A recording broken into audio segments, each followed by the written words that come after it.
এই দুষ্ট লোকটি তার স্ত্রীকে মেরে ফেলতে চায় কারণ সে আরেকজনকে ভালোবাসে। এই কথাটি তার স্ত্রী আগে থেকে জানতো। সে আগে থেকেই তৈরি ছিল কারণ সে জানতো তার স্বামী তাকে মেরে ফেলার চক্রান্ত করছে। তাকে হাতুড়ি দিয়ে আঘাত করার পরে একটি কারেন্টের চার্জার বোর্ড নিয়ে আসে। কারেন্টের বোর্ডটি রেখে তার উপরে তার হাত দিয়ে দেয় যেন এটা বোঝা যায় সে শর্ট খেয়ে মারা গেছে। তারপর একটি ছবি তুলে তার শ্বশুর শাশুড়িকে খবর দেয়। তারা এসে তো অনেক কান্নাকাটি করে। তখন দুষ্ট লোকটি বলে সে কারেন্ট শর্ট খেয়ে মারা গেছে।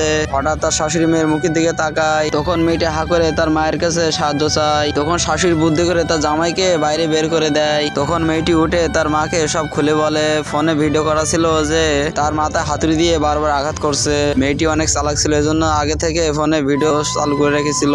তারপর মেয়েটি যখন শুয়ে পড়ে তখন তার স্বামী আসে, এসে বারবার আঘাত করতে থাকে। এইসব ভিডিও যখন তার মা দেখে, মা তো রেগে আগুন হয়ে যায়। তারপর যখন তার স্বামী ঘরে ঢোকে তখন বাইরে থেকে পুলিশ এসে তাকে ধরে ফেলে, কারণ তারা আগে থেকে প্ল্যান করেছিল যে পুলিশকে খবর দিবে। কিন্তু তার আগে তুমি যদি আল্লাহকে ভালোবেসে থাকো তাহলে একটা লাইক একটা সাবস্ক্রাইব করে দাও। আর পার্ট 2 দেখতে চাইলে কমেন্টসে লিখে যাও।